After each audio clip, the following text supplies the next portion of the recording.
tardes, sean todos bienvenidos.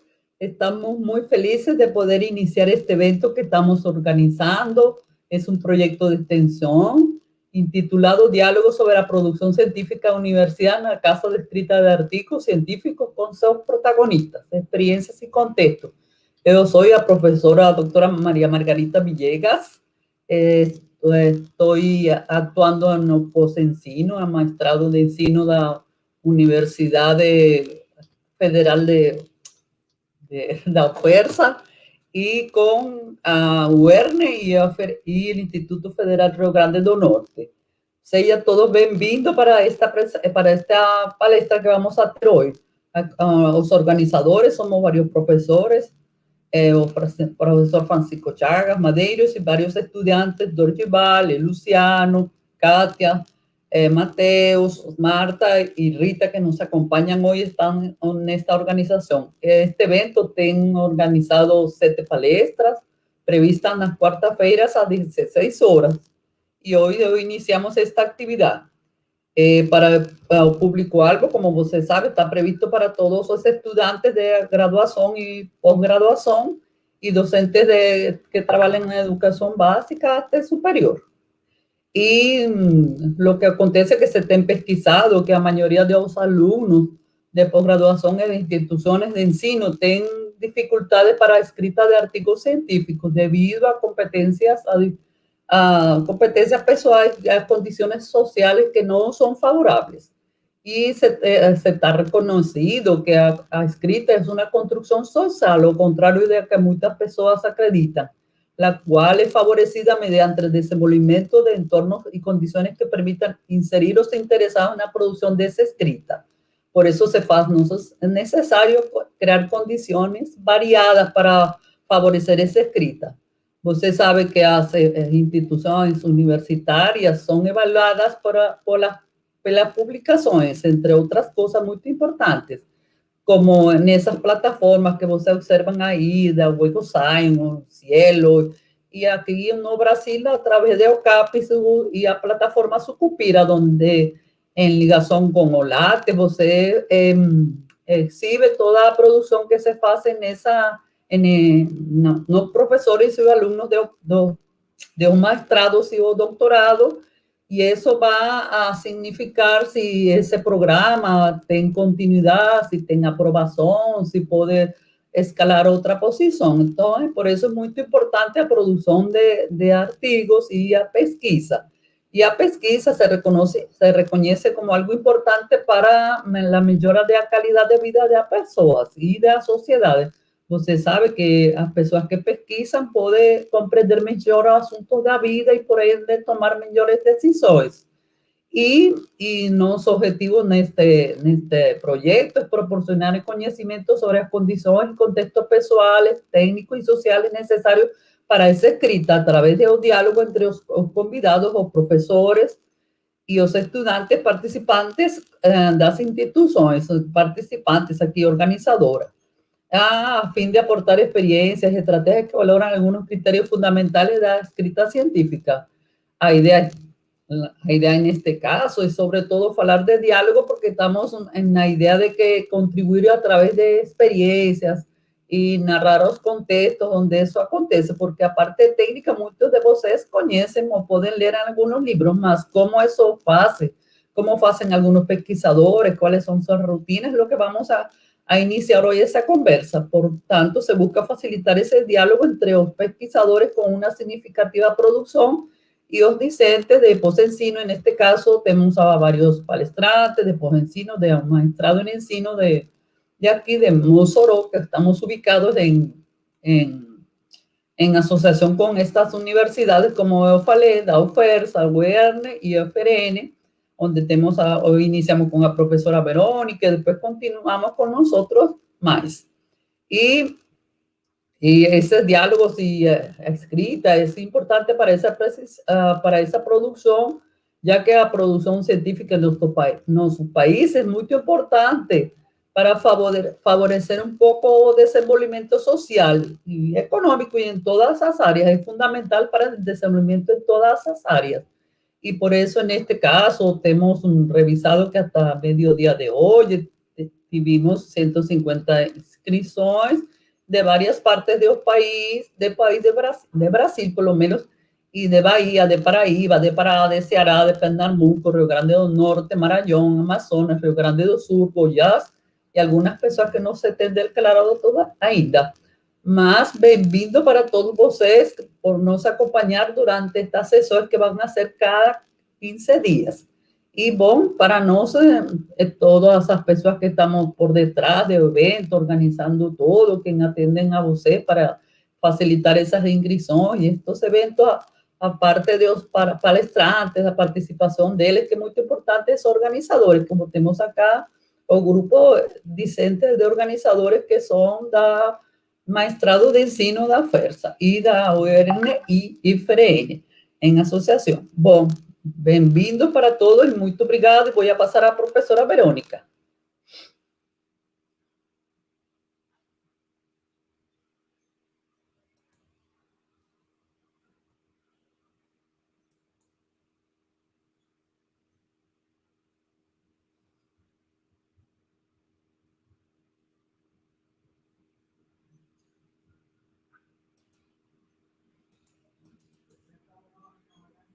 Temos con nosotros a doctora Verónica, quien es una profesora con una licenciatura en infancia por la Universidad Minho de Portugal, con un doctorado en estudios de la crianza y la literatura para la infancia en la Universidad de Minho, Portugal, y una rivalidad de diploma por Unicam como doctora en educación con conocimiento en lenguaje y arte, maestra en educación y a comunicación por la UFRN y especialista en pedagogía en administración educacional, graduada en pedagogía por la misma institución y pedagoga aposentada de la Universidad del Estado de Rio Grande do Norte, más ahora trabajando como profesora efectiva del Instituto Federal de Rio Grande do Norte y de nuestro maestrado en ensino, con nuestra profesora, con vocês, con todos vocês, a profesora Verônica, a doutora Verônica. Seja bem-vinda, doutora. Obrigada. Inicialmente, quero agradecer à professora doutora Margarita pela iniciativa, de um tema que é tão importante e significativo para a convivência acadêmica, para a pesquisa e, claro, de extrema relevância social. Quero agradecer a todos e a todas. Estou vendo que tem ex-alunas, ex-orientandas, alunas do IFRN, alunos do IFRN. Quero agradecer também aos intérpretes de Libras, às intérpretes, na verdade, hoje temos Emily e Rafaele, e que estarão conosco, né, no desenvolvimento da nossa atividade de hoje. Eu fui instigada, né, a estar aqui com vocês hoje para falar da minha experiência com a escrita acadêmica. E aí eu bolei, assim, imaginei algo para que vocês pudessem se integrar e pensarem comigo, né, refletirem comigo sobre as possibilidades de uma escrita, inicialmente não acadêmica, como no caso da minha experiência.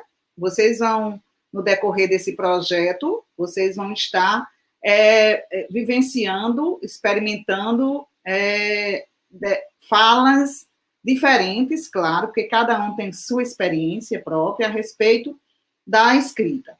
Eu vou falar da minha hoje, e aí gostaria de socializar aqui com vocês um material que vai nos possibilitar refletir e, em determinado momento, até também vocês vão se integrar a essa nossa apresentação. E vocês vão saber por quê daqui a pouco. Então, intitulei essa nossa conversa de hoje como Proposições de uma Escrita Acadêmica e vou pensar nela desde o seu início mesmo. Lá quando eu pensava em escrever, mas a escrita ainda não era acadêmica, era a escrita de poesias, contos, porque sempre gostei muito de ler, né, obras literárias. Tive experiências muito interessantes, algumas profundas, outras superficiais, né, pela questão do ensino, que na nossa época ensinava, não se tinha ensino de literatura separado, No entanto, o ensino de literatura, né, era no próprio ensino de língua portuguesa e muitas vezes com fichas que acompanhavam essas obras literárias. Mesmo assim, eu me encantei pela literatura e faço disso, desde então, né, uma vivência contínua, inclusive de pesquisa. Quem me conhece sabe disso. Mas vamos começar aqui, hoje, por esse momento que, naquela época, era ainda construído na adolescência, né? E aí, poesia, contos, né? A gente, esse caminho da escrita, esse caminho da leitura, né? Eu vou utilizar aqui Eduardo Galeão, quando ele dizia o caminho se faz ao caminhar, é uma paisagem, é uma rosa, é um sentimento, é uma tristeza, é o amor, isso tudo faz parte, né, dessa construção, dessa escrita poética, dessa escrita literária, né, que possibilita fazer a nossa referência à nossa experiência, mas também a experiência do outro, um olhar para o outro, um olhar para o contexto em que a gente está, e aí, claro, ficcional, mas com essas representações. Então, eu comecei com a poesia. No entanto, eu vou trazer para vocês aqui uma poesia que eu fiz em um congresso, quando eu estive em Cuba. Naquele momento, eu falava sobre a perspectiva leitora, de formação leitora. Eu estava num doutorado e fui convidada para ir representando um grupo nosso, lá da Universidade do Minho. Então, de repente, com toda a programação, estava em Cuba. E lá, eu, diante de uma realidade que era diferenciada, né, eu me pus a escrever novamente, né, e dessa vez sobre leitura. Então, eu vou ler para vocês. Eu intitulei Ler para Sonhar. Ler para sonhar, para saber, não para fazer dever. Ler para viver, para criar, e também para saber amar. Ler nas entrelinhas, ler um sinal, um aviso, seja uma frase ou uma linha. Uma poesia, uma melodia. Um ponto que aumenta o conto e me deixa imaginar, viajar, pensar, sonhar. Ler em qual lugar? Na rua ou em casa? Ou somente no ambiente escolar? Posso ler em vários lugares, sentada ou deitada, pois a leitura não termina ali. A leitura não tem fim. Não posso ler uma só, mas tem de ser um lugar melhor para mim.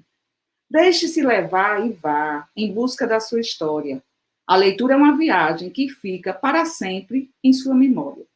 Deixe-se levar e vá, caminhe nessa viagem, por lugares nunca antes desbravados, que agora têm outros olhares.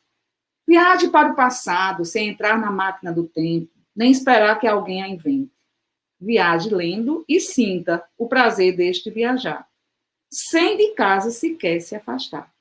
E pense nos sonhos da vida, vibrando em cada palavra, fazendo viver o seu sonhar. Então, essa escrita, né, ela me trouxe assim, momentos representativos também, né, de lembranças de quando adolescente eu escrevia, de quando ainda na minha formação inicial, por fazer trajetórias enormes de ônibus, eu também fazia escritas no próprio ônibus, né, e fiz uma produção de um livro que até hoje não foi publicado, né, um livro de poesias. Então, vamos à frente. Essa experiência de poesia, vamos dizer assim, foi uma das primeiras em termos de escrita própria, escrita produzida, escrita criada e instigada por mim, né, porque outras escritas, claro, são possibilitadas pela escola ao longo da nossa vida, né? Então, também, como eu continuei a escrever, né, trouxe também um conto para vocês. Não vou ler tudo, mas vou ler um início que se chama assim. Todo mundo sabe que trabalho muito com contos, né? E aí eu trabalho com contos de fadas. Os contos de fadas começam com Era uma vez. E aí eu vou começar. Era uma vez ela que se sentia sozinha e vivia a suspirar, indagar, pensando em por que estava tão sozinha. Justamente ela, que outrora gostava tanto de sair, viajar, ir a lugares com muita gente, baladas, shopping, enfim. Mas agora algo mudava e não podia ficar silenciosa consigo mesma. Precisava mesmo conversar, abrir-se e analisar o mundo seu a partir de agora. Perguntas, dilemas, dúvidas e soluções. O momento permitia tudo isso. Passou então a introspecção. Na verdade, passou aquilo que chamam de mundo interior. Outros até dizem que é uma crise existencial. Foi assim que ela, a garota em crise existencial, começou o seu dia, com suspiros, pensamentos, indagações a respeito de si mesma. E não é que gostou da ideia? Muito bom, pensou. É assim que deve começar o dia, a semana, o fim da semana e o início de um ano novo, pensando em como sou, quem sou agora. Por onde começar? Veio a pergunta. Começaremos por uma análise de quem fui. Então vamos à primeira reflexão. Disse então. Eu fui sincera, honesta, alegre, cheia de dinamismo e vontade de crescer. Aí pensou. E não sou ainda assim? Sou. Então o que mudou? Nada. Pensando bem, ela tem razão. Nesse aspecto não mudou, mas nós somos um poço de mistérios, qualidades e defeitos que não podem ser resumidos assim. Temos muito mais a observar em nossas mudanças. Ela continuou refletindo. Sou carismática, simpática, sonhadora, mas com o pé no chão. É estranho pensar assim, mas deixe-me explicar. Sonhar com o pé no chão é sonhar um pouco mais baixo, com possibilidade de alcance. E isso eu sei fazer. Sonho, vou em busca da realização do sonho e depois de batalhas e conquistas, consigo realizar. Simples assim. Nisso, não mudei. Em que mudei, então? Difícil pensar nas mudanças todas de uma vez. Era melhor ter escrito a cada ano um conto assim, mas agora já comecei e foi então que pensou novamente. Segunda reflexão. Mudanças? Sim, eu mudei. A começar pela maturidade que a vida impõe. Bom, vou continuar com nossa apresentação, porque esse conto ainda tem continuidade, tem meio que um fim. Então, vamos pensar comigo em direção ao amanhã, que é que as pesquisas, a possibilidade de uma escrita acadêmica, de uma escrita científica, nos conduz. Né? Pensar a partir da nossa vivência, pensar a partir do que estamos vendo, de uma realidade que às vezes nos incomoda e que a gente quer mudar. Então, é assim que começo a pensar sobre a escrita científica. E aí pergunto, e a escrita científica, quando tudo começou para mim?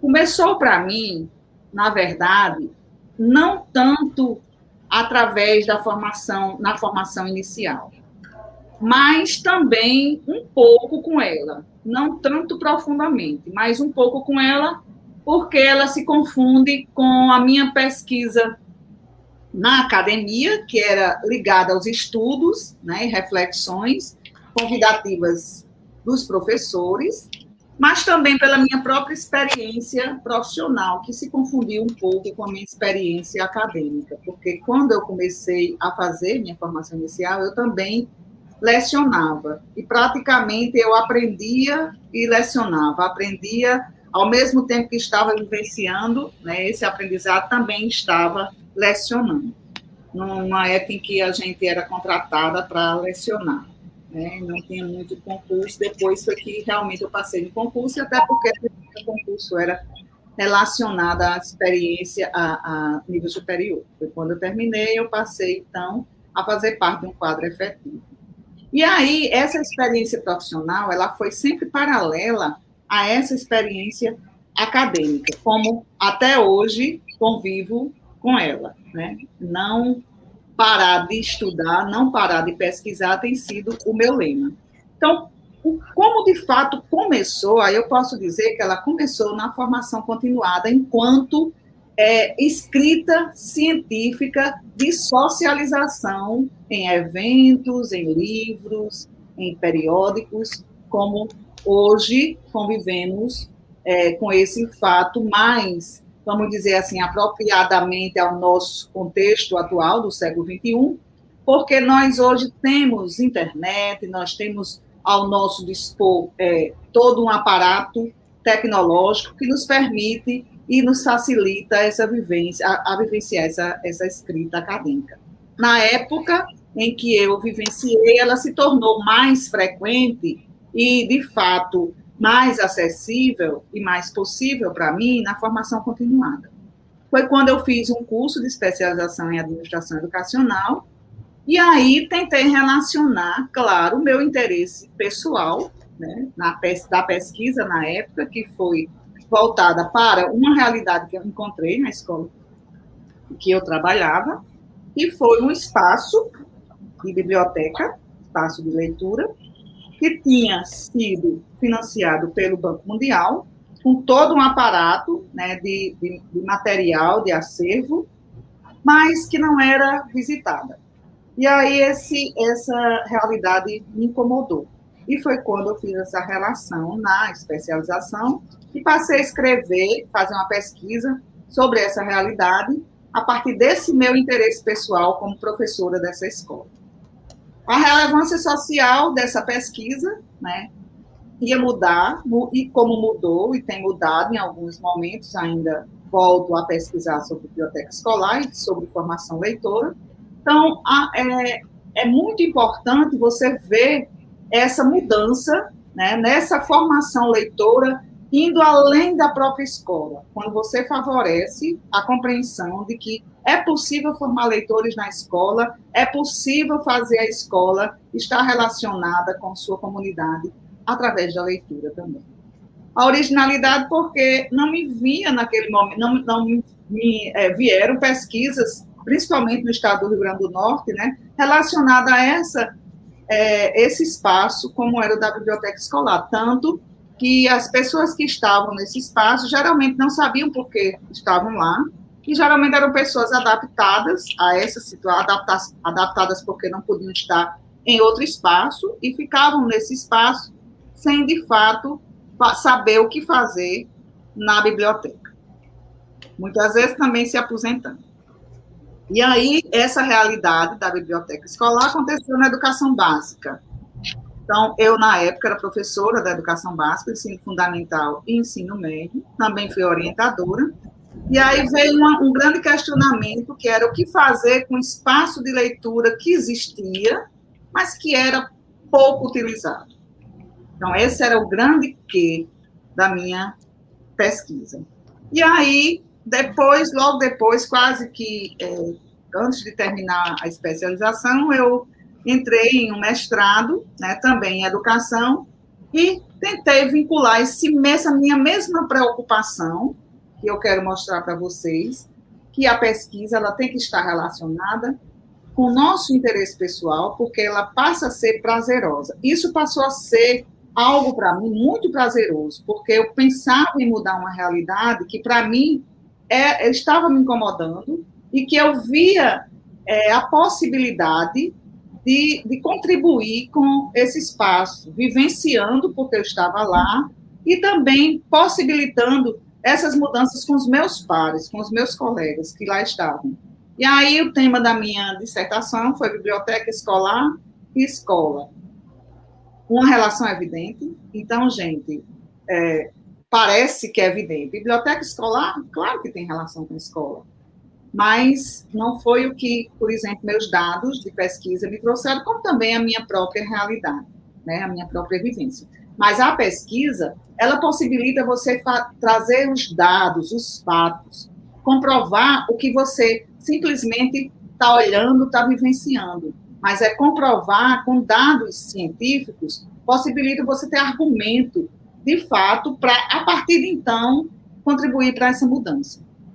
E aí eu também continuei com essa ideia, né, mas aí já de formação leitora, porque eu pretendia intervir nessa formação leitora em sala de aula, agora já em sala de aula. Foi quando eu passei a trabalhar com os dados do PISA, né, os dados de leitura dos países, e percebi que Portugal e o Brasil não estavam muito diferentes em termos de avaliação. E aí, Portugal avançou, né, fez alguns planos de leitura e avançou nesses dados, o que me possibilitou pensar o que aconteceu, que experiência eu poderia ver em Portugal, que poderia ser abraçada também pelo Brasil, já que o Brasil também tinha um plano nacional do livro e da leitura. E aí, eu tentei intervir na sala de aula, foi quando eu participei, a pesquisa foi tanto em Portugal como também no Brasil, né, em escolas públicas, tem sido sempre também o meu alvo, né, os sujeitos das minhas pesquisas têm sido nas escolas públicas, e a partir de então, essa grande indagação passou a fazer parte das minhas pesquisas, das minhas leituras, a possibilidade de formar leitores. É possível formar leitores? E aí, eu gostaria de, já que eu falei dessa minha experiência da escrita e da pesquisa, um pouco sobre como é que eu escrevo. Então, assim, para a minha escrita, é fundamental eu saber, né, quais são os dados existentes de outras pesquisas na minha mesma área. Então, o que é que existe? Eu procuro sempre pesquisar. O que é que já existe, né, dessa área, desse tema que eu estou buscando? O que é que falta? E o que é possível de fazer? Porque também eu vislumbro as possibilidades da minha pesquisa. Eu dizer que vou estudar uma realidade francesa sem estar lá, sem ter nem acesso a essa realidade, então não é possível para mim. Então, eu sempre procuro ver, né, se é possível e o que é que falta, que eu posso contribuir, o que falta, e não a repetição do que já foi estudado. O referencial teórico adotado, por mim, eu procuro sempre, claro, autores da área, mas autores que, de fato, eles respondem às minhas perguntas, né? Qual mudança eu quero, né? Qual é a realidade em que atuo que eu quero mudar? Qual é a realidade também pode ser uma realidade em que você não atua, mas que você quer mudar e pode mudar. No meu caso, sempre está relacionado com a realidade em que eu atuo. Como escrevo, primeiro eu preciso saber o que sei e o que é que sabem sobre o tema. Para eu saber sobre o tema, eu preciso ler muito o referencial teórico que me embase, né? As pesquisas que já foram feitas. Aí sim eu começo a ter argumento para fazer a minha pesquisa. E aí vem, assim, geralmente, uma pergunta, né, que eu quis colocar aqui, que é o lugar, é necessário um lugar tranquilo para a gente escrever? Eu posso dizer que para mim quase sempre, mas isso é a minha realidade, né?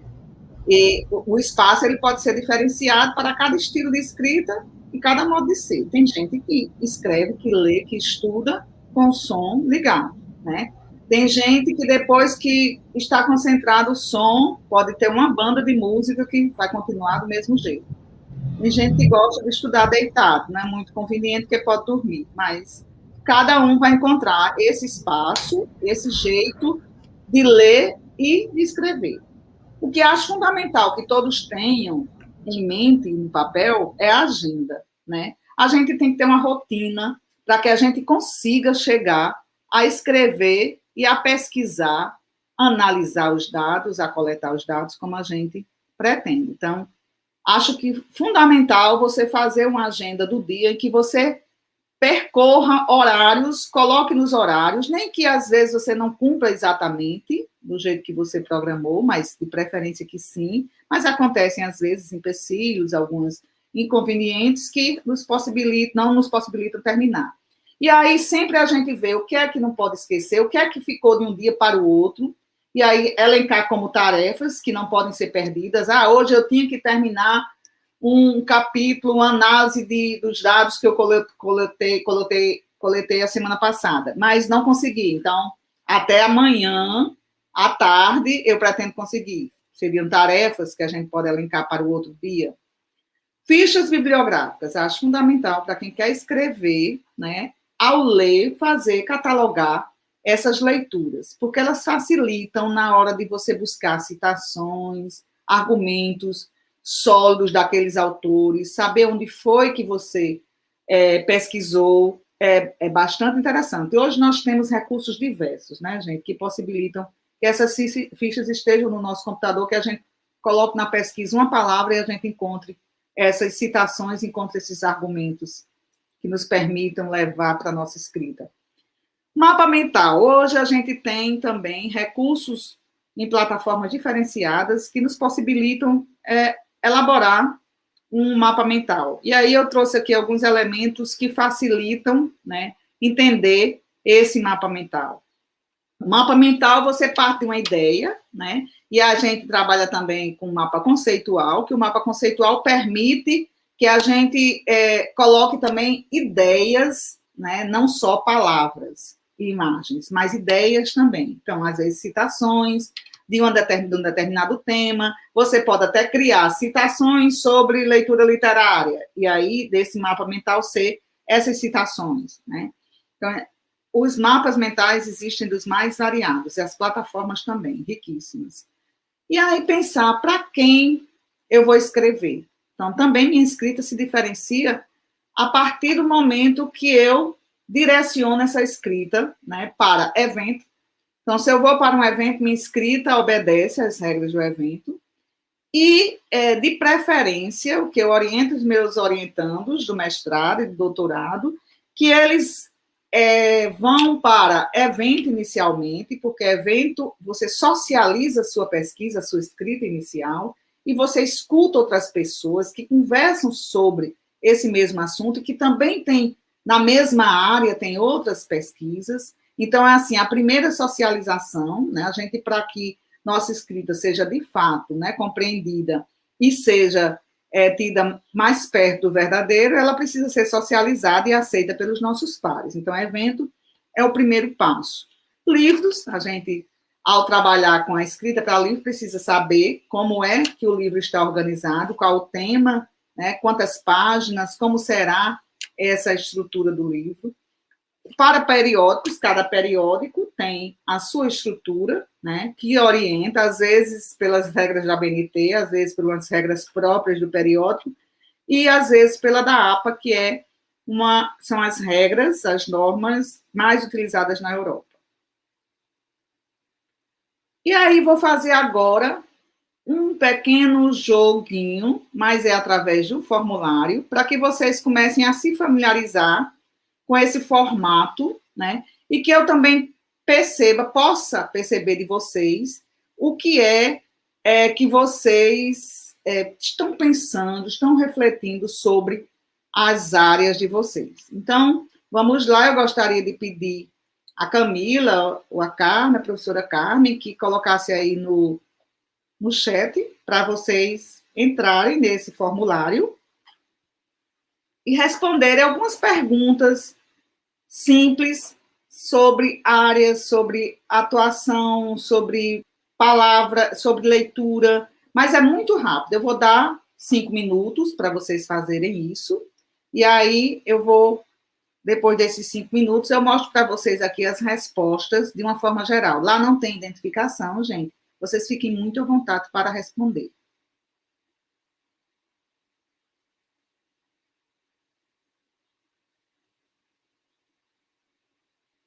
Já aparece no chat? Deixa eu dar uma olhadinha aqui.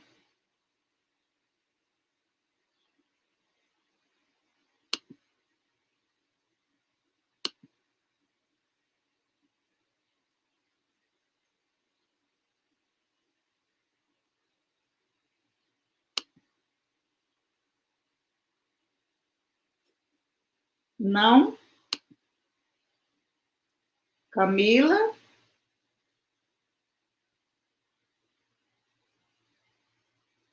Vou colocar para vocês agora.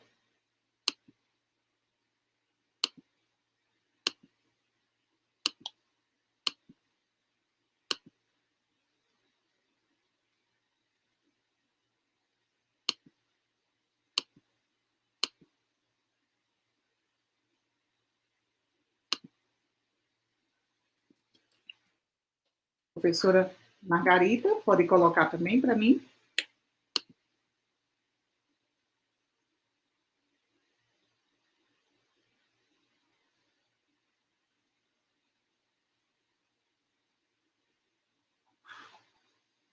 Isto, vocês percebam que as perguntas são objetivas e rapidinho vocês respondem. Assim aguardo.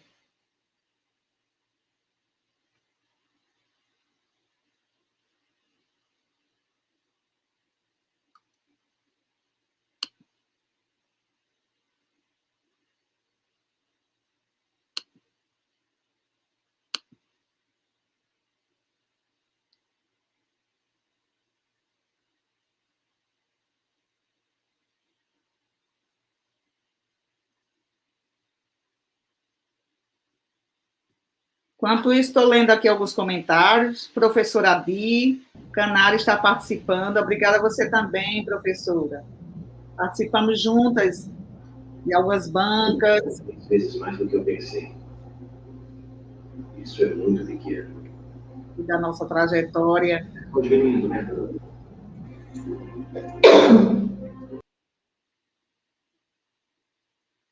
Tem aqui gente da Serra do Mel, de Mossoró,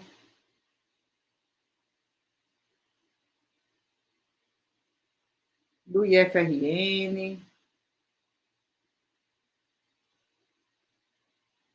da UFESA.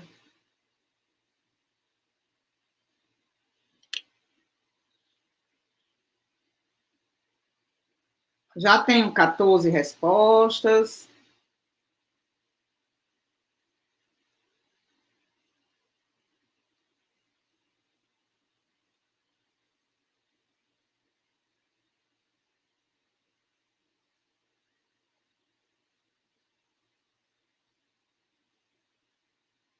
Vinte e 25 respostas, está rápido.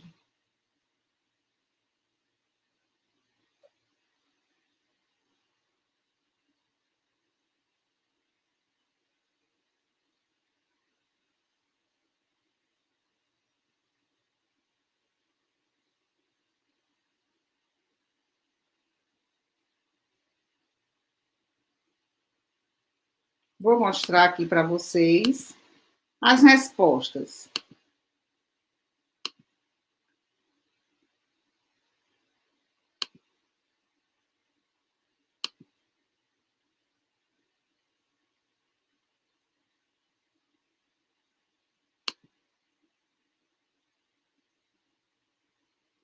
Bom, gente, temos aqui, né, a partir das respostas ao formulário, eu apresento para vocês aqui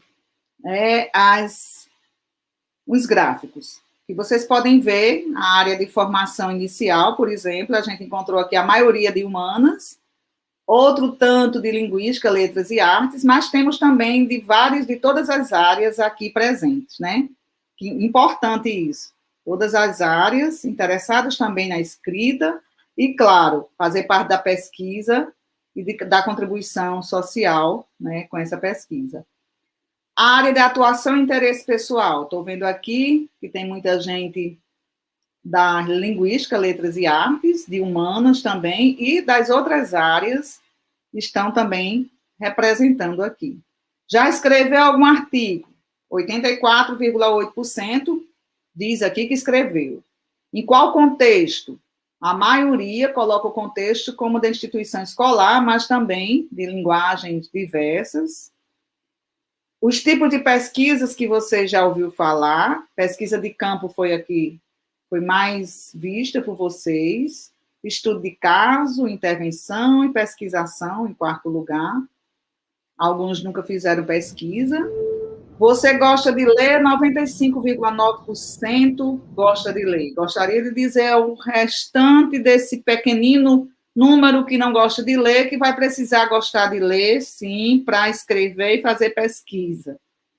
Onde você fez pesquisa, né? Também aqui tem na escola, tem nunca fiz, também é significativo, né?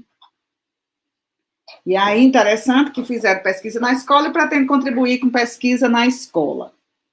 E aí, volto aqui para vocês, vou voltar aqui para outra atividadezinha que vocês podem participar e já contribui para o que a gente pode chamar, né, de palavras-chave.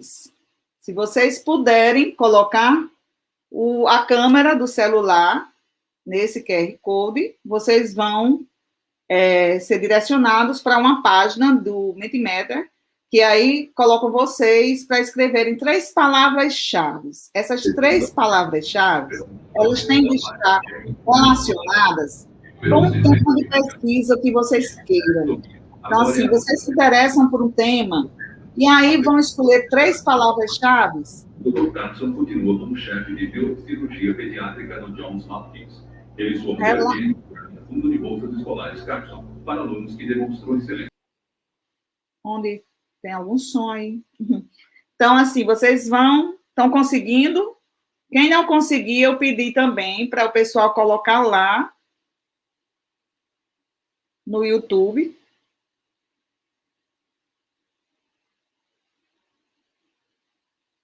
Camila, professora Margarita.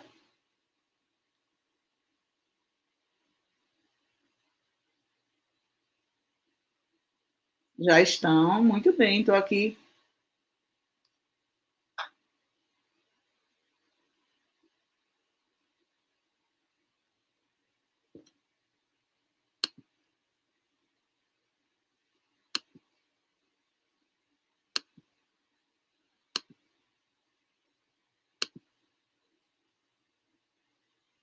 Só mais um pouquinho, vou sair dessa tela e mostrar para vocês quais são as palavras-chave que têm surgido aqui.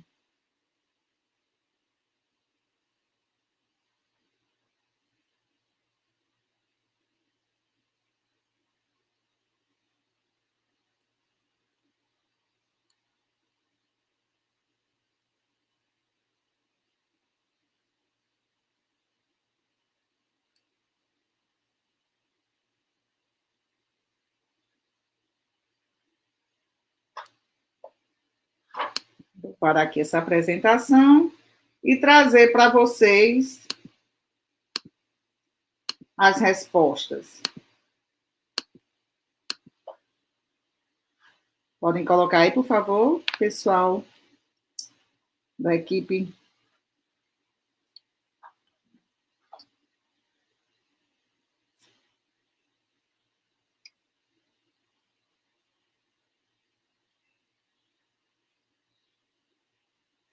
Bom, gente, aqui estão as palavras-chave que a gente pode falar assim, que foram escolhidas de acordo com o tema que vocês pensaram. Então, vejam só, essas palavras, elas podem se tornar também descritores para vocês fazerem a pesquisa, né? Tanto no Google acadêmico, como nas revistas, periódicos, eventos de interesse de vocês, que possibilitam fazer, por exemplo, escrever sobre o estado da arte ou o estado do conhecimento a respeito do tema que vocês escolheram. Aqui a gente pode ver que está em evidência ensino, né? Linguística, gênero, literatura e outras, as palavras que estão mais evidentes são as que foram mais referenciadas. Então, assim, ensino foi muito colocado aí por vocês, mas também educação à distância, formação de leitores, gramática, formação docente, afro-brasileira, leitura, inovação, motivação, tecnologias, afetividade, feminismo, saberes profissionais, popularização da ciência, tecnologias educacionais, liderança, emoções, ensino de ciências, arte. E aí a gente está vendo mais gente contribuindo aqui, já tem surdo, feminismo, docência, emoções, diplomacia, e é isto. Então, aqui, já daqui, dá para a gente começar a pensar na própria escrita, né? A ideia era justamente essa, de vocês pensarem na escrita a partir de um exercício dessa natureza, que faça com que vocês, né, elejam algumas palavras-chave que possibilitem um acesso maior ao número de escritos, de pesquisas já existentes sobre o tema. Porque a gente não pode estar repetindo, fazendo a mesma coisa sempre, né? Sempre, tem gente que pesquisa, teve uma pesquisa no Ceará sobre determinado tema, aí a gente transfere a mesma pesquisa e faz no Rio Grande do Norte. A gente precisa saber se, de fato, essa pesquisa vai ser necessária, vai contribuir, vai ter essa relevância social. Ou já a do Ceará já deu essa contribuição já maior, né? Eu estou vendo aqui o chat, tem gente pedindo para sortear um livro, sorteio sim, muito bem, viu, equipe? Vamos pensar como é que a gente faz esse sorteio no sistema. Camila, coloca aquele sorteiozinho, o bingo na plataforma para a gente sortear o livro e colocar os nomes das pessoas até o final, então, do que estou apresentando. Então, vou voltar aqui, mais uma vez, ao que estava sendo colocado.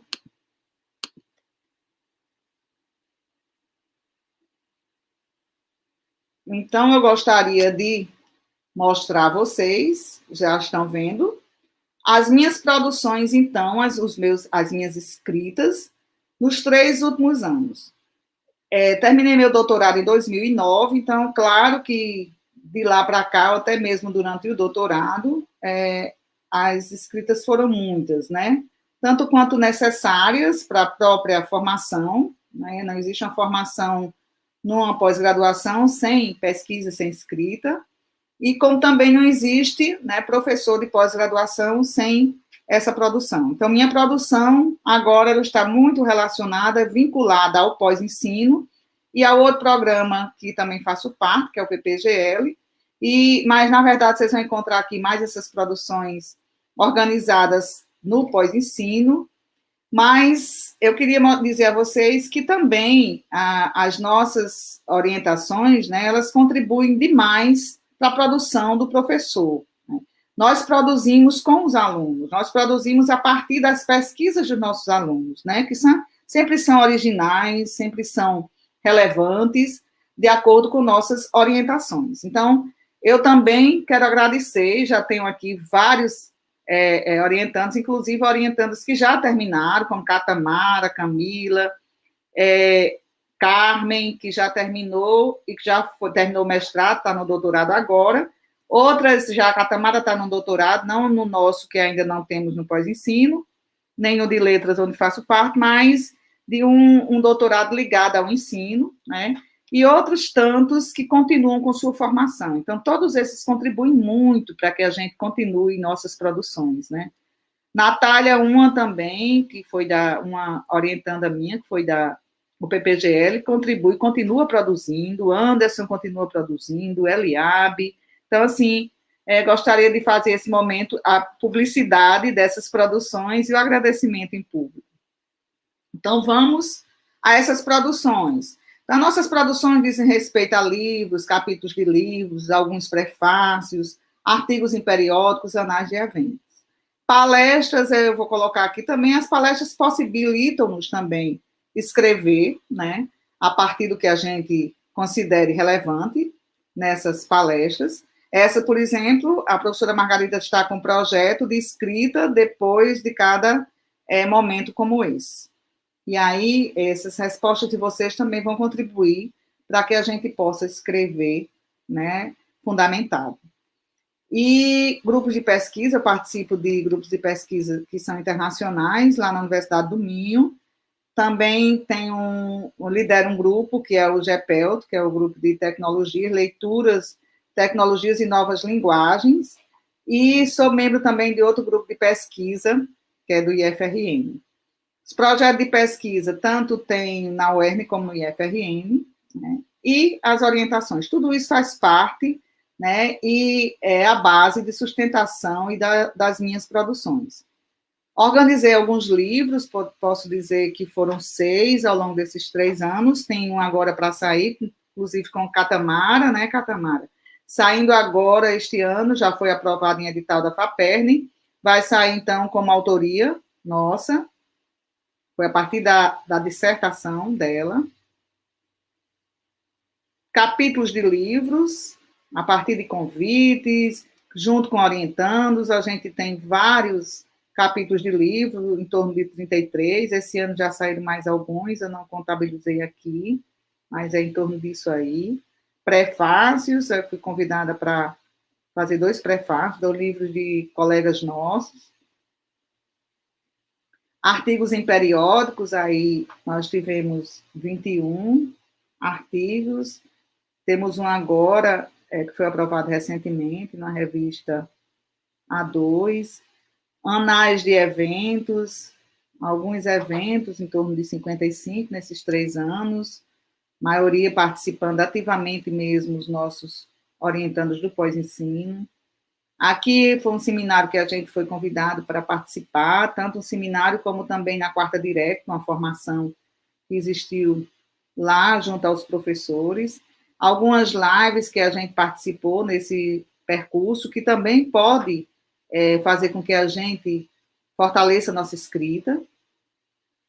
Bancas examinadoras também promovem essa escrita, nós tivemos 92 até então. Projeto de pesquisas concluídos, esses também, né, fazem, a partir da participação dos nossos alunos da graduação, né, principalmente, eles possibilitam a produção de alguns artigos, né, aqui nós já temos em evidência pelo menos 2 desses nossos últimos projetos, que é a Psicologia da Educação na Formação do Futuro Professor e a Formação Docente no curso de Licenciatura em Informática.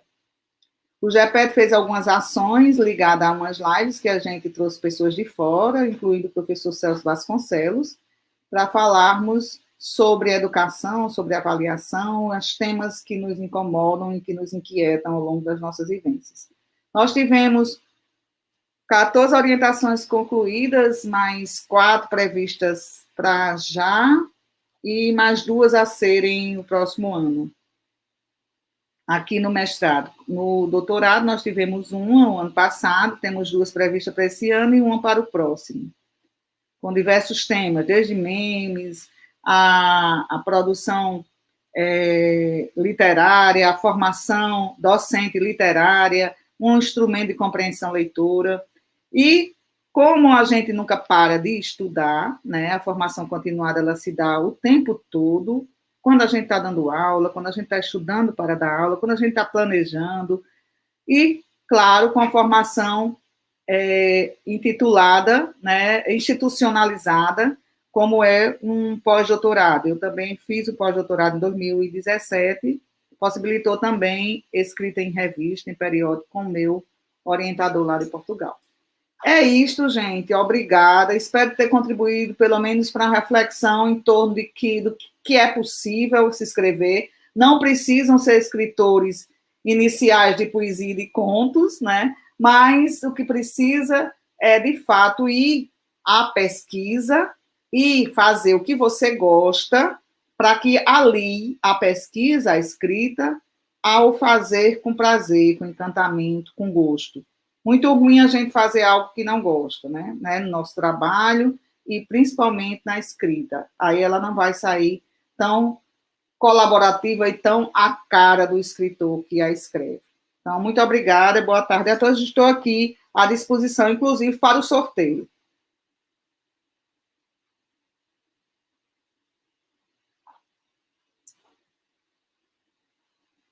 Isabel está pedindo sorteio do livro.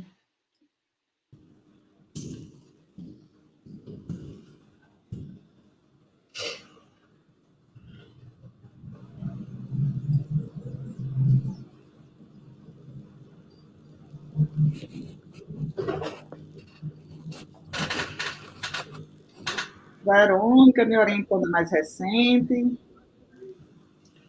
Bom, estamos muito gratos por a apresentação da professora Verônica, que foi muito significativa, falando de todas essas experiências que ela tem, sobretudo com a literatura. Algo que ela tem especial é que a sua escrita vem dessa área da literatura. E as pessoas também, quando fazem pesquisa e quando fazem escrita científica, a literatura é muito importante. Por isso, acho que as pessoas todas temos que procurar ler, quizás não escrever literatura, precisamos ler. Então, é por isso que a professora pode ter essa habilidade também boa, porque para escrever, sobretudo nas ciências humanas, a escrita literária ajuda muito, porque dá essas palavras, essas metáforas que são necessárias muitas vezes para fazer essa escrita científica. Se bem a característica da escrita científica é que ela tem que ser rigorosa, tem que, mas quando falamos de rigor, está associado com a honestidade. Não que você não possa usar palavras de arte, da área de arte, para fazer essa escrita, sino que você tem que ser rigoroso nesse modo de apresentar com honestidade a informação. Quem lê, né, Margarita, enriquece o vocabulário, claro, né? A construção do vocabulário se dá nesse contato, principalmente as obras literárias, né? Elas têm um vocabulário riquíssimo, né, que faz com que a gente escreva cada vez melhor, né, e lá está uma escrita, de fato, uma escrita oficial, né, que segue normas da nossa língua e que facilitam também na hora a gente vai aprendendo ao mesmo tempo que está se deleitando, né, e se encantando com ela. Bom, eu acredito, por lo menos eu sugiro sempre que quando você está assim, que não dá mais para escrever o texto científico, você pegue uma novela e leia, ou faça outra coisa associada com o ar para que você melhore sua mente, espalhe a sua mente, porque muitas vezes estamos fechados com a ideia e temos que divertir, o sea, temos que entreter a mente com outras coisas que sejam agradáveis, como as coisas associadas com arte. Aí, muito bem. Eu queria também que você pudesse falar, então, que você, de acordo com o que eu escutei de sua palestra, que você teve umas etapas que iniciou pela literatura e logo até chegar a pesquisador associado com outras pessoas de outros países, de outros escenarios. E também, nesse caso, eu gostaria de saber quais são esses critérios que você teve em conta para fazer essas pesquisas publicables, porque um assunto que temos que ter esclarecimento, que temos que ter claro, é que você pode fazer a pesquisa da dissertação, de doutorado, de tese, mas você levar para a escrita de revista científica é outro modo de fazer a escrita. Então, você tem que saber um pouco dessa parte. E eu queria perguntar a você como você recomenda a gente, quais são esses critérios que você assumiu, aprendeu para fazer essas escritas publicáveis nas revistas. A questão do rigor, né, Margarita, porque a gente precisa saber o que de fato, né, é original, o que de fato é uma escrita com bons argumentos, né, sólida, uma escrita, por isso que eu falei naquele momento que existe escrita para evento. Inicialmente a gente escreve para evento, né, porque no evento a gente vai ver os outros parceiros, os outros pares, colaborando também, e a gente vai ver o que é que eles estão pesquisando, o que é que eles estão dizendo, que muitas vezes a gente está quando a gente está ainda iniciando, né? Claro que evento a gente vai escrever para evento ao longo de toda a nossa carreira, né? Mas a gente precisa, antes de mais nada, participar de evento com aquele artigo que a gente pretende um dia melhorá-lo, né? Para atingir um rigor científico necessário, para que ele possa, então, fazer parte de um livro, para que ele possa, então, fazer parte de uma revista, de um periódico. Então, o rigor necessário é um rigor em que, de fato, exista análise profunda sobre os seus dados, né? Quanto mais a pesquisa ela estiver com dados da realidade, melhor para esse contexto, porque você, vamos dizer, tem muita gente que diz assim, estou fazendo uma pesquisa bibliográfica. Sim, a pesquisa bibliográfica, ela nos possibilita termos argumentos, né, para analisar nossos dados, porque, de alguma forma, a gente precisa contribuir com dados que a gente diz, muitas vezes a gente diz, nossos alunos não leem, nossos alunos não querem saber de leitura literária, os professores não gostam de ler, mas a gente se baseia em quê quando a gente diz algo assim, né? A gente precisa ter dados que nos possibilitem argumentar e tentar, a partir desse argumento, mudar a realidade. Que a gente não pode mudar uma realidade a partir de achar que alguém falou sobre isso, né?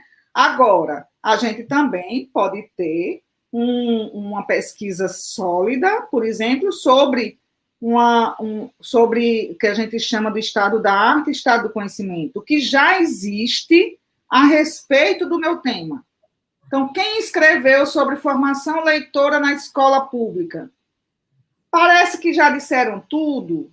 Eu preciso saber o que é ainda necessário dizer. Eu vou ser repetitiva? Eu vou dizer a mesma coisa que já disseram?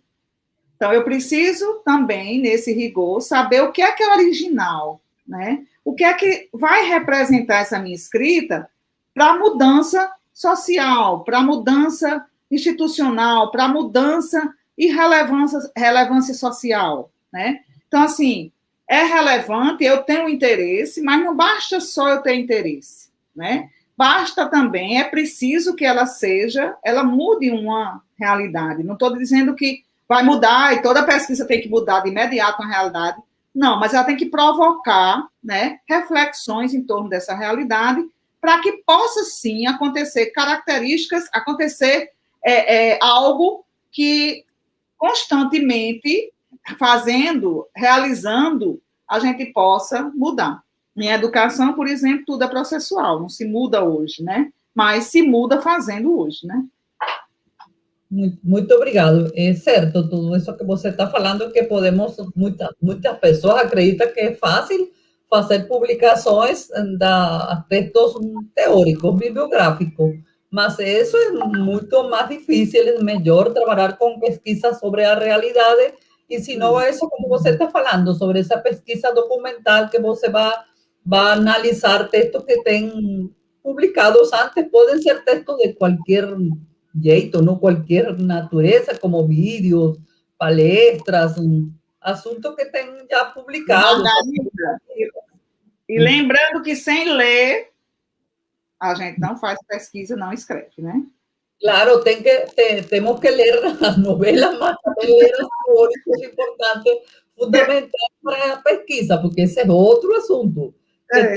Tem que gostar de ler, viu, gente? Eu vi lá uma porcentagemzinha que disse que não gosta de ler, né? Tem que gostar de ler para escrever, né? E gostar de ler e também ler os teóricos fundamentais sobre esse assunto, sobre o tema de sua escolha, porque você não pode escrever algo sobre um assunto e você não está pegando os autores mais importantes sobre essa área. Tem que ter essa informação. E se você também quer ter essa publicação, como está acontecendo agora, mais visível, você também tem que procurar publicar em várias línguas, porque esse é outro assunto que você está sentindo obrigada a gente escrever e ler. Por isso também é muito importante, por isso que os pós-grados pedem para os alunos, aos discentes, ler textos em outras línguas, porque temos que nos familiarizar com as línguas diferentes das publicações de pesquisa científica. Para não ficarmos isolados no nosso mundo, né? E também o que é que está sendo dito, o que é que está sendo pesquisado, argumentado por aí, né? Não sei se temos alguma pergunta da gente que está assistindo aqui. Eu estou olhando o chat e acredito que por agora não temos. O que está acontecendo com a gente? Não tem perguntas, tem todas as respostas. Parece Sim. que não tem pergunta. Ou porque ficou claro, ou porque não prestaram atenção. Será, Margarita? Não, né? Vamos a natureza de tipo de palestra pode ser que não sei, porque eu sempre, por lo menos, gosto também, eu gostaria saber também, por lo menos a rotina de você, o dia a dia para fazer leituras e escrita, como você faz, quando você faz. Como é, Margarita? A rotina que você, não sei, você tem no dia a dia para fazer es que me desculpa mi português, que é muito chato ainda. Não, eu estava olhando o chat, na verdade foi isso, porque eu estava olhando o chat, vendo se tem alguma pergunta. Então, você está perguntando sobre a rotina da escrita, né? Sim, você tem para ler e fazer escrita, porque você sabe que alguma gente tem que acordar de madrugada, outros fazer aquilo, como essa rotina. Eu preciso de um ambiente. Eu tenho esse ambiente, vocês podem ver, né? Tem uns livros, eu tenho um escritório na minha casa, né? Mas também não tenho isso há muito tempo, não. Hoje eu tenho, posso dizer que eu tenho um ambiente para isso, rico, e que me possibilita escrever. Eu me tranco aqui nesse escritório, passo o dia todo, minha situação também, porque eu não tenho criança, né? Não tenho nem neto, nem filho pequeno, né? Que possa interferir, porque você sabe que quando a gente começa a escrever, né, qualquer interferência, ela faz com que o pensamento pare, né, e às vezes para a gente retomar demora um pouco, né. Então, assim, eu não tenho esse tipo de interrupção, né, eu estou muito tranquila aqui na minha casa, E estou sempre, assim, com material disponível, porque com internet boa, né? Com livros que sempre estou comprando, né? Atualizados na área. Então, eu tenho a rotina de estar sempre aqui de manhã e tarde nesse meu escritório. E quando eu começo a escrever, só sair quando terminar. Pelo menos, por exemplo, a introdução. Eu também tenho uma diferença, assim, que é particular, própria, minha, e que eu faço isso com meus orientandos, que é sempre a gente ter um sumário que nos possibilite saber para onde é que a gente vai, né? Então, assim, mesmo que esse sumário da nossa escrita vá mudar, possa mudar, a gente também, mas a gente precisa ter um norte. Por onde é que a gente vai, né? Então, a gente pensou em falar sobre isso, a gente pensou em falar sobre aquilo depois da pesquisa, a nossa análise vai ser como, os nossos dados vão ser coletados a partir de quando, e aí fazer um cronograma para que a gente atenda, né, a esse sumário, a essa orientação, a essa organização da escrita. Então, geralmente, quando eu vou escrever um artigo, por exemplo, eu coloco metas para o dia, né, de escrever tantas páginas, naquele dia só pesquisar, no outro dia só fazer anotações de referências, de citações, só fazer fichamento, e depois começar a escrita mesmo, e aí a escrita, ela, como a gente diz no popular, só termina quando acaba, viu?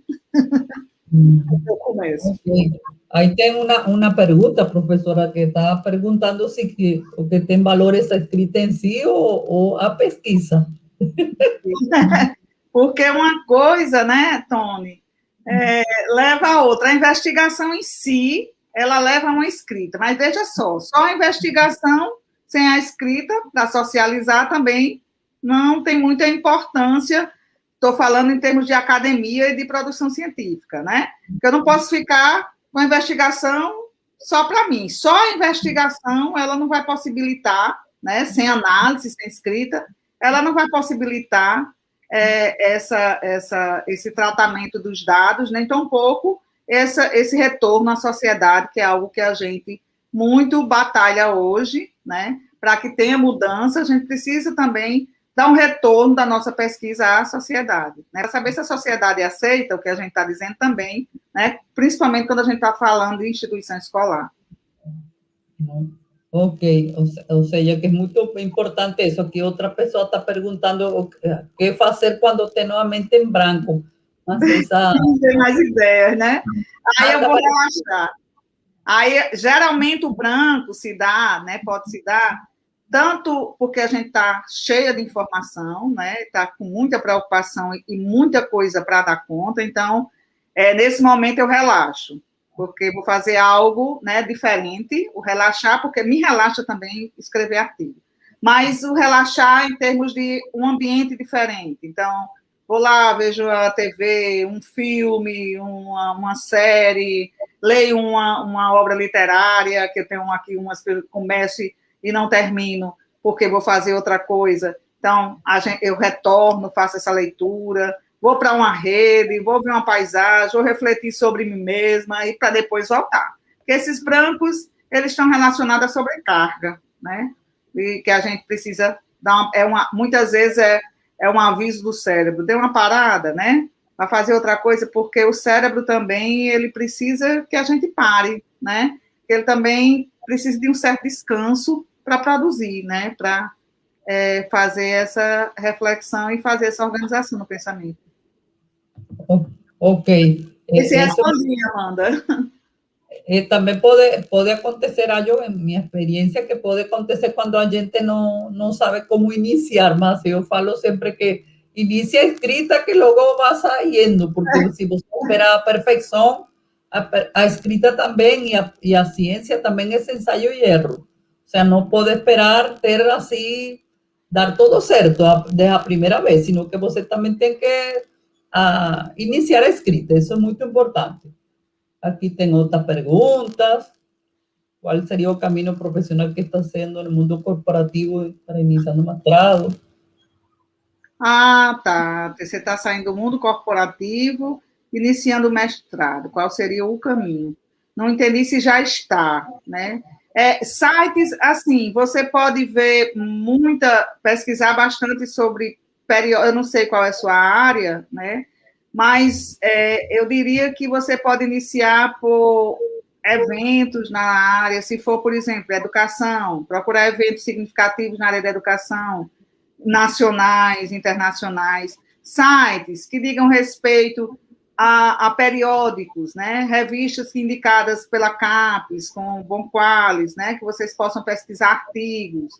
Por exemplo, na área de leitura, a gente pode dizer que tem a revista Leitura, Teoria e Prática, então vai lá e pesquisa artigos que estão sempre à disposição. Então, hoje não é nada tão difícil, né, tendo acesso à internet. Eu não sei exatamente qual é a sua área para indicar sites, mas você pode ver indicações na CAPES, CNPq, pode ver no Google Acadêmico, porque você também pode pesquisar a partir de descritores, como também no banco de teses. Aí, a partir do banco de teses, as teses que lhe interessam e dissertações, você pode, a partir delas, também pegar o referencial teórico que ela usou e também fazer outras novas pesquisas, né, para que você comece a se inteirar, né, a estar, vamos dizer assim, familiarizado com o mestrado, que é o que eu estou entendendo, é que você ainda não está familiarizado, né? Mas é a partir dessas pesquisas mesmo, com descritores, aí você coloca entre aspas, né, esse descritor, que é uma palavra-chave, por exemplo, se você está pesquisando sobre administração educacional, aí colocar entre aspas, e aí você vai encontrar esse mundo aí, depois você vai cada vez mais funilando, porque pode ser que você encontre 500, 600 ou 1.500, aí é muito para você pesquisar todos, então você vai funilando, né, vai colocando cada vez mais um termo melhor que se adeque e esteja diretamente ligado ao que você quer. Não sei se respondi. Aqui tem outra pergunta aqui que faz Isabelle. Tudo bem, Dediane. Professora. Isabelle, ¿no? Que tengo una que hacer cuando iniciamos un artículo planillado para realizar con la metodología presencialmente y más fuimos sorprendidos por ensino remoto emergencial. Eu estou aqui, está aqui escrita aquela da pesquisa, como a pesquisa aproximou o aluno da biblioteca. Essa daí. Bella. Essa daí qual é? Você pode colocar. Essa de Isabelle, que fala aqui também. Deixa eu ver essa daqui de Deidiane. Professora, como sua pesquisa aproximou o aluno da biblioteca?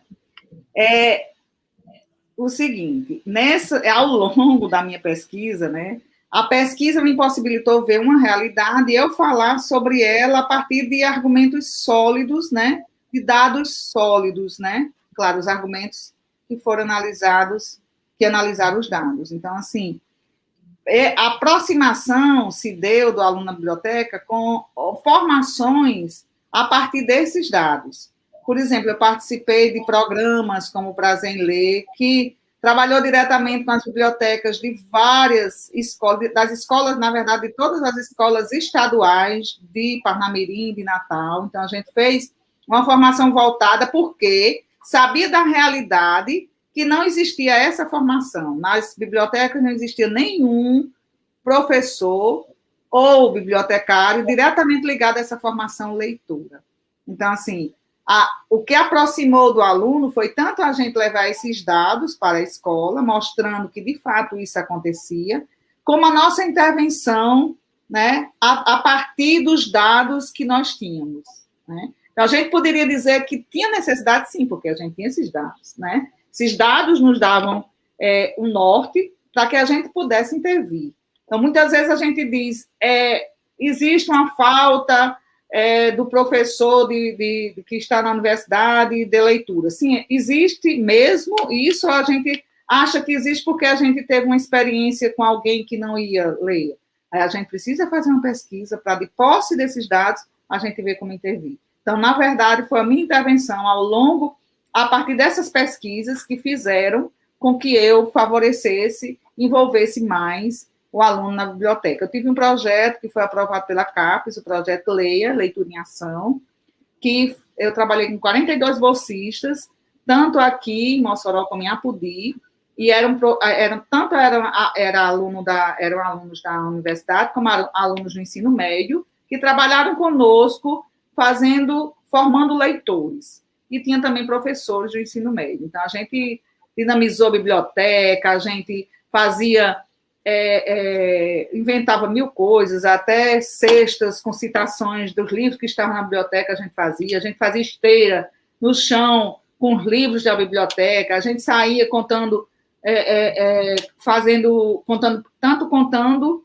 os contos mesmo dos livros, como também recitando poesias, trazíamos livros, como também trazíamos os filmes dos livros que estavam lá.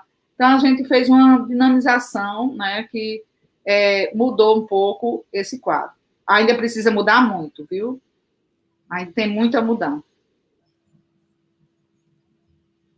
Aí tem outra pergunta que está proyectándose aí na janela, não? Está olhando, professora Verônica? Estou vendo. O professor Miguel é nosso parceiro de estudo, de pesquisa, desde a Universidade do Minho. O professor Miguel é nosso colaborador, sempre também conosco, principalmente na área de tecnologia, e ele nos pergunta, né? Ele diz que a qualidade da escrita acadêmica depende da qualidade das leituras. Isso. Como promover mais a leitura junto dos estudantes na graduação e pós-graduação? Eu diria, Miguel, que a promoção tem a ver com a forma como a gente também interage com essas leituras, né? Então, assim, às vezes a gente indica as leituras, mas muitas vezes a gente não possibilita essa interação dessas leituras. Eu acho que a gente promove, né, quando a gente está indicando esses livros, mas também a gente vai mais além quando a gente proporciona essa interação. Ou seja, diálogos sobre esses livros. A gente tem feito isso no GEPELT, né, Miguel? O GEPELT é o nosso grupo de pesquisa em literatura, tecnologias. A gente fez algumas lives que possibilitavam a gente trazer leituras literárias. Então, obras literárias são importantes também para darem essa fundamentação e essa formação leitora, que possibilita, a partir disso, também caminhar para uma leitura científica, né? A leitura prazerosa para uma leitura científica. A leitura científica ela passa também a nos dar prazer quando ela responde questionamentos nossos, quando ela nos faz, de fato, mudar essa realidade que a gente almeja mudar. Então, assim, a gente promove, eu acho que muito mais, possibilitando essa discussão sobre as leituras que devem ser feitas. O professor Miguel também eu conheço porque eu tive no evento de Lusófano que ele faz através da plataforma também online que está fazendo. Eu assisti a alguns deles. Tá ok. Temos outra pergunta aí, não? Elvira está nos perguntando quais estratégias, Elvira do IFRN, bibliotecária nota 10, nota 1000. Quais estratégias você utiliza para incentivar o uso da biblioteca como ambiente de leitura e pesquisa, quando esta não possui profissional bibliotecário para interagir nesse processo? Porque Elvira está falando de uma realidade que eu acho que ela conhece muito bem, tenho certeza que ela conhece muito bem, que é, por exemplo, a realidade das escolas, né? Nas escolas nós não temos bibliotecários, nós temos professores, muitas vezes professores que estão mesmo esperando o tempo para se aposentar, né? E muitas vezes adaptados que não podem nem pegar em livros, porque alguns têm alergia, né? Eu não sei quais foram esses critérios, mas isso aconteceu muito no estado do Rio Grande do Norte. Digo isso porque sei, fiz pesquisas e falo em torno de dados reais, né? Então, nós temos uma lei que ela foi 9.169, até participei desse processo, do projeto de lei, em que a gente queria mudar essa realidade, fazendo com que todas as pessoas que estivessem na biblioteca, elas de fato fossem promotoras de leitura.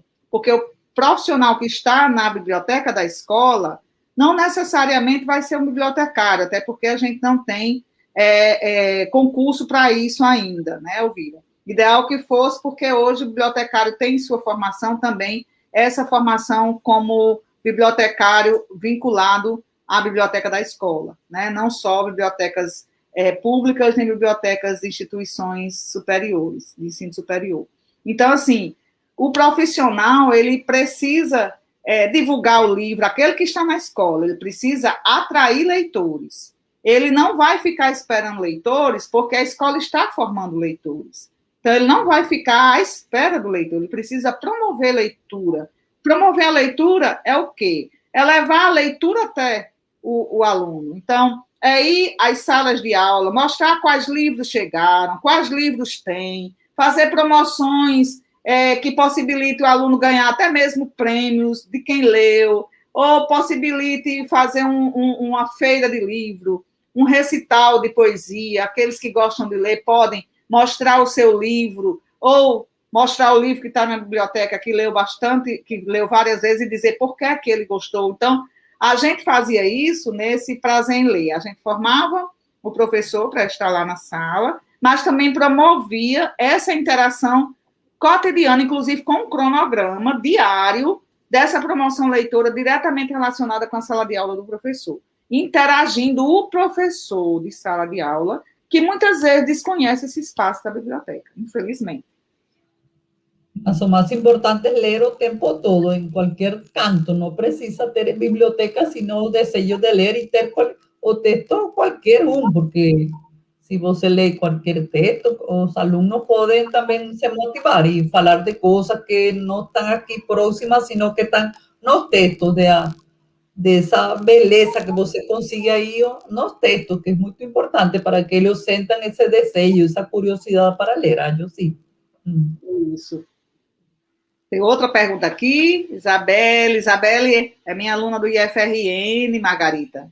Muito boa, por sinal, participativa, escreveu há pouco tempo para um simpósio, teve um trabalho aprovado a partir de um projeto vinculado ao seminário de estratégias docente, formação docente. Ela pergunta, professor, o que fazer quando iniciamos a escrita de um artigo de um projeto voltado para o ensino presencial e nos deparamos com remoto, dificultando o processo e a obtenção dos resultados? Isso aqui é algo para se pensar bastante, porque depende do que foi pesquisado. Como você está dizendo que iniciou a escrita, acredito que você já tinha dados, né? Então, esses dados possibilitam escrever, né? Agora, se não tinha os dados, aí a pesquisa muda bastante, né? O rumo dela precisa rever o objetivo, precisa rever metodologia, né? Rever os sujeitos, tudo, né? Porque esse momento permitiu que, de fato, a gente tivesse certas dificuldades em algumas pesquisas, inclusive no mestrado mesmo, né, Margarita? Eu acho que já teve essa experiência, eu tive também, a gente teve de refazer toda a metodologia em virtude desse momento, porque senão a gente não ia conseguir, né, fazer com que nosso aluno terminasse o seu mestrado. Sí, temos que reorientar a pesquisa com outro assunto da mesma área, mas com outro sujeito, pode ser, e outra coisa. Não sei se temos outra pergunta. Tem aqui umas... Neurivânia, que fez parte do projeto Leitura em Ação, está dizendo que está com saudade do projeto. Ô, Neurivânia, que saudade também de você. Foi uma das participantes. Olha que interessante, né? A gente se encontra. Theo Ramalho diz, professora, seria interessante a senhora ministrar um curso, minicurso sobre essa temática para os alunos do pós-ensino. Está dizendo que já está inscrito. Sim, aqui, dentro desse método que a senhora citou, qual teria mais influência sobre a pesquisa? Esses métodos, não entendi bem. Métodos em relação... Me ajuda aqui, Margarita. Eu acho que ele quis dizer... Não entendo também, não. Porque, assim, metodologia eu não falei quase nenhuma, né? Mas... A estratégia que você mostrou, não? Não sei. Teria mais influência sobre a pesquisa.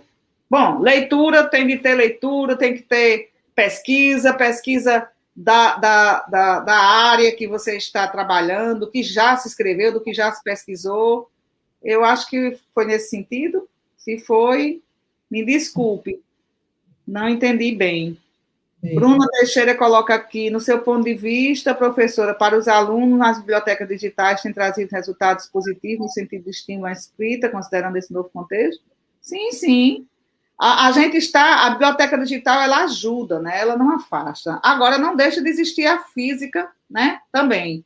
São gostos diferenciados, são modelos diferentes, que muitas vezes um leva ao outro, né?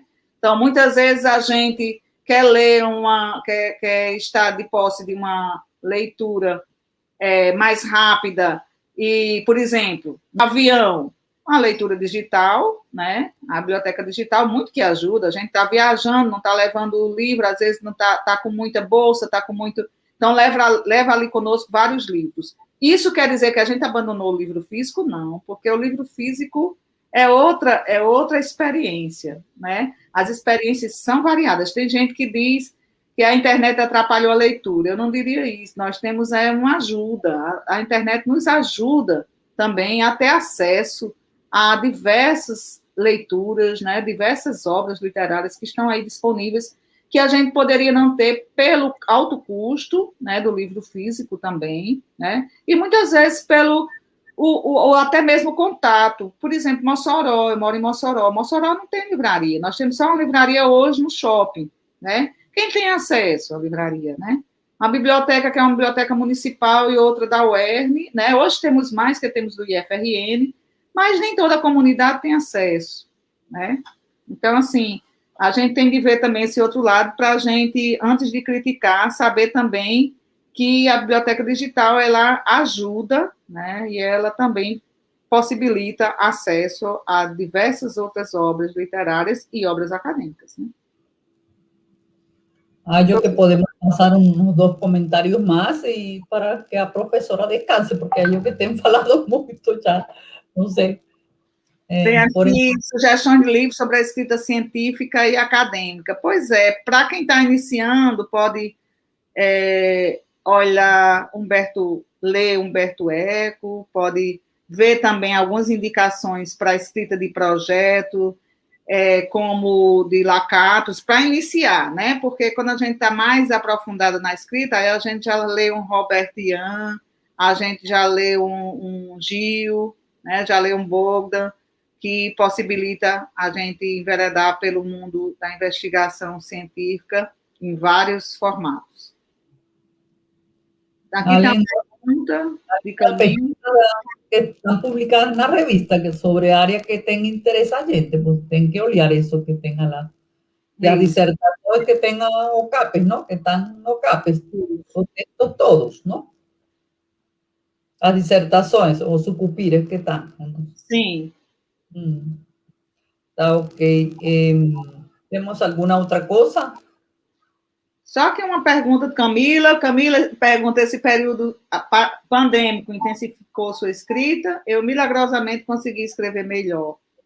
Foi Camila, minha orientanda do mestrado, escreveu bastante nesse período, viu? Nós, né, Camila? Intensificou, a gente fica em casa muito tempo, né? Apesar de ter muita obrigação, viu, gente? Professor tem trabalhado, e a gente da pós-graduação também, além do além, porque tem orientado, né? Tem dado conta de qualificação, de defesas, de pesquisas, de adaptações de pesquisa, além das nossas aulas e nossas atividades que têm ficado cada vez mais intensivas, porque a gente precisa planejar diferente, né? O ensino remoto possibilitou que a gente fizesse diferente, né? Sim. Ou seja, professora, ou seja, que você também está explicando que se uma pessoa tem filho pequeno, se precisa organizar muito para poder fazer a escrita da pesquisa, para poder fazer a pesquisa. Por isso que os alunos que assistem a mestrados e a doutorados têm que ter essa noção que precisa de muito tempo para escrever, para pesquisar, e por ende precisa organizar com sua família essa situação. Isso, Margarida, muito bem lembrado, viu? Porque quando eu falei que eu não tinha, né? Quem tem pode pensar que é impossível, não é impossível, mas precisa ter esse momento, né, seu, porque a gente não pode analisar dados correndo atrás de criança, né, dando conta de comida, dando conta, né, de um monte de outra coisa, de outras coisas, porque às vezes quando a gente está escrevendo, a gente precisa concluir, senão a gente não consegue fechar o pensamento e as análises que a gente está fazendo.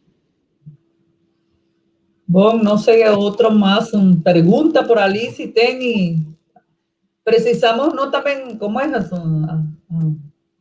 Camila está dando uma sugestão aí, que eu gostaria de ler, Margarita, sobre o sorteio com os nomes de quem preencheu a presença e depois a gente divulga pela noite. Ou Camila, divulga no próximo evento, né? À noite dá para... Como é que você pensou em divulgar? Você colocar aí para eu ler. Pode ser que o prêmio tem para a segunda palestra com Samuel. Eu vou fazer o sorteio, sim. Tem alguns livros aqui para isso.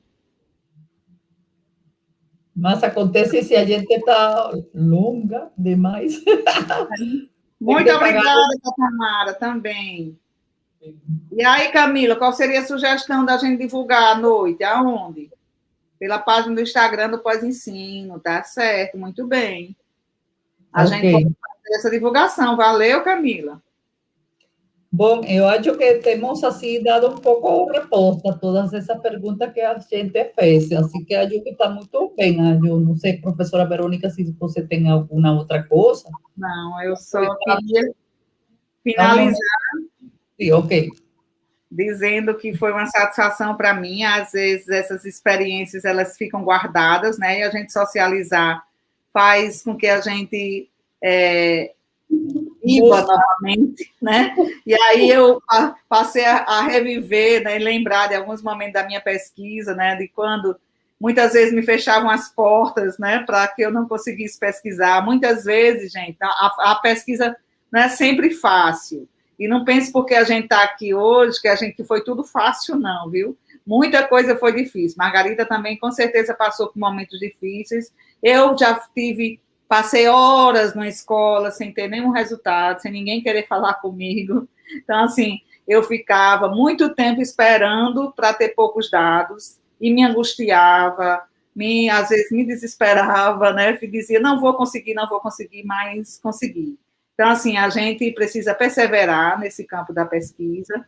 Perseverar, eu acho que é o nosso nome, né? Como professor, né? Eu, como professora, eu acho que minha vida foi de perseverança e de muita vontade de vencer, né? Apesar de tudo. Então, eu considero que ser pesquisadora é, de fato, uma escolha também, porque você escolhe mudar, escolhe pesquisar para mudar, né? Então, com essa vontade, a gente também muitas vezes se depara com obstáculos que são grandiosos, mas que a gente vai vencer. A gente sempre pensa em vencer. E eu acho que eu posso deixar aqui para vocês é a ideia de que eu cheguei aqui, mas não cheguei porque foi tudo tão fácil, não. E ainda não cheguei, né, em tudo, porque a gente está sempre em formação, né, Margarita? A gente, apesar de ter o não termina nunca, ou seja, você pode ter uma pesquisa muito boa, mas tem outra pessoa que faz melhor que você. E temos as metas, por exemplo, esse ano eu tenho metas com meus orientandos, tem alguns orientandos que eu quero que termine. Então, a gente está sempre com esforço grande em torno de algo novo. Então, não para, a gente não para. Quem pesquisa não para.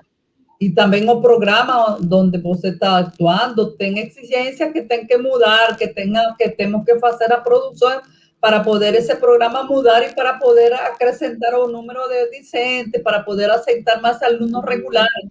Essas muitas coisas que não sabemos a vezes, porque... É desafio todo dia, né, não, Margarita? É desafio de uma revista que a gente quer publicar, que seja melhor e que precisa para o nosso currículo e para o do pós-ensino, para a pós-graduação que a gente estiver. Então, assim, a gente não para, né? E a gente não desiste. Não desistir, né? Esse é o grande lema.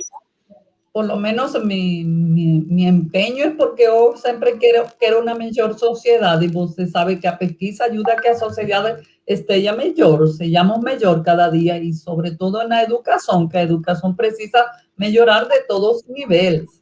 Y por eso estamos muy gratos con hacer este evento.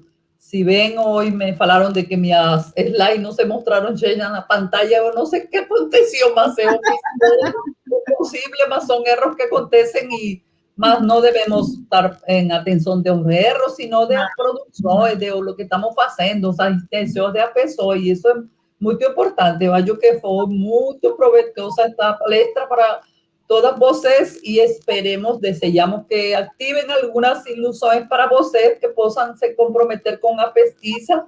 Eu, por lo menos, procuro pesquisar porque eu quero fazer assim, de algum modo, melhor minha ensino e favorecer os aprendizajes. Se você pesquisa sobre o que eu ensino e como os alunos aprendem, você pode ajudar, porque se você não pesquisa, você vai continuar cometendo erros.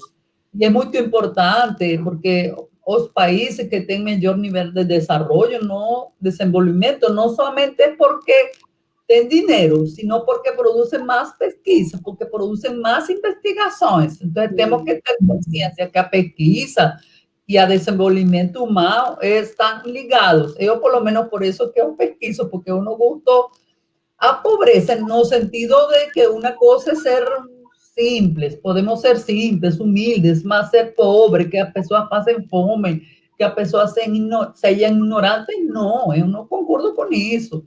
E estamos gratas aqui que Camila também foi uma de minhas alunas ao início, que tem conosco e que tem assistido, porque eu sei como é ela. Camila é uma aluna muito comprometida com o docente, sempre foi.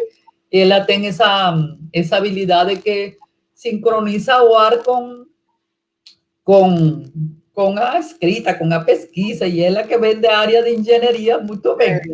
Eu sou muito feliz por ter tido essa experiência, ainda estar com essa experiência com Camila. Camila veio de uma área, viu, gente? Eu acho que é até bom relatar isso, a área de engenharia civil se apropriou, né, dos conceitos assim, da educação hoje de tal forma que a pesquisa dela é importantíssima e trouxe, de fato, uma grande contribuição para o nosso mundo acadêmico de ensino, né? Então, ela... Porque os engenheiros têm essa facilidade para fazer esquemas e organizar coisas. Quizás, sim. E também por ali está Bruno, que é outro aluno de você, que também é muito bom, e está Trícia também, que é da área de música.